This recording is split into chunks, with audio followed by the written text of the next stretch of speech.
Managing money in marriage.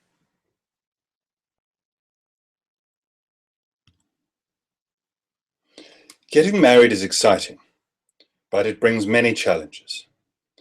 One such hurdle that you and your spouse will need to face is how you can combine your financial resources.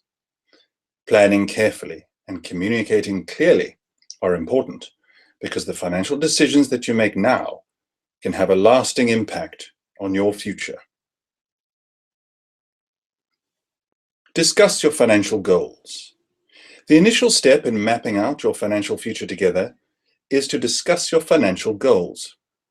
Start by making a list of your short-term goals, example, paying off wedding debt, new car, vacation, and long-term goals, example, having children, your children's college education, retirement.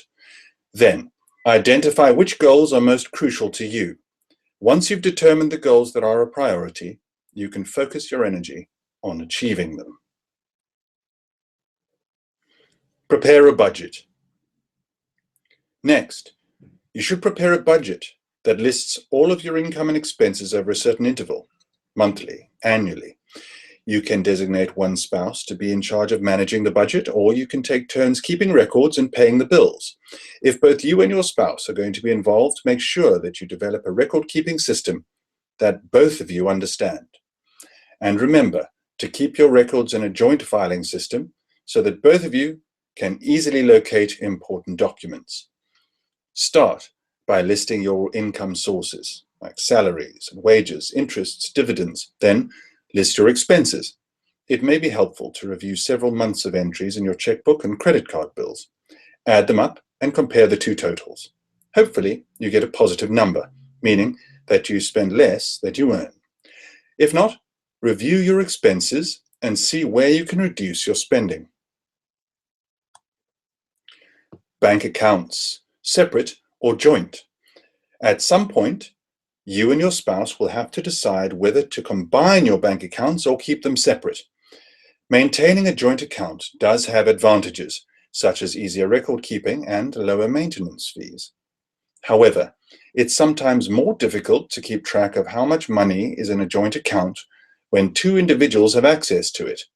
Of course, you could avoid this problem by making certain that you tell one another every time you write a check or withdraw funds from the account, or you could always decide to maintain separate accounts. Credit cards. If you're considering adding your name to your spouse's credit card accounts, think again. When you and your spouse have joint credit, both of you will become responsible for 100% of the credit card debt. Additionally, if one of you has poor credit, it will negatively impact the credit rating of the other. If you or your spouse does not get approved for a card as a result of poor credit, and you're willing to give your spouse account privileges anyway, you can make your spouse an authorized user of your credit card. An authorized user is not a joint card holder and is therefore not liable for any amounts charged to the account.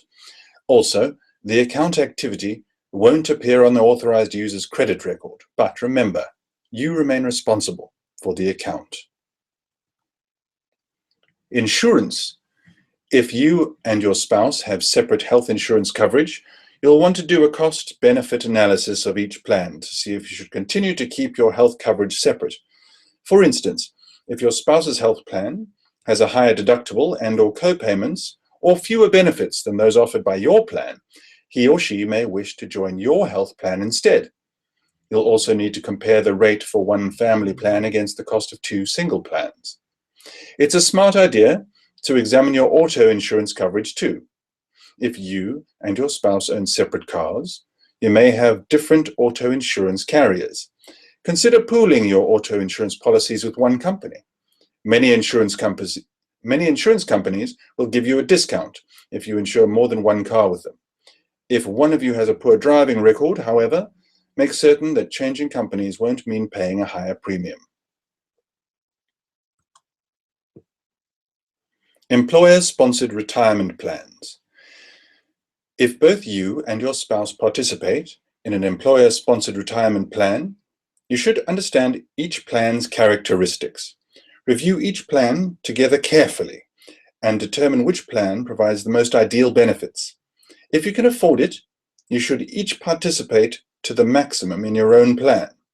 If your current cash flow is limited, you can make one plan the focus of your retirement strategy. Here are some helpful tips. If both plans match contributions, determine which plan offers the best match and take full advantage of it. Compare the vesting schedules for the employer's matching contributions. Compare the investment options offered by each plan. The more options you have, the more likely you are to find an investment mix that suits your needs. Find out whether the plans offer loans.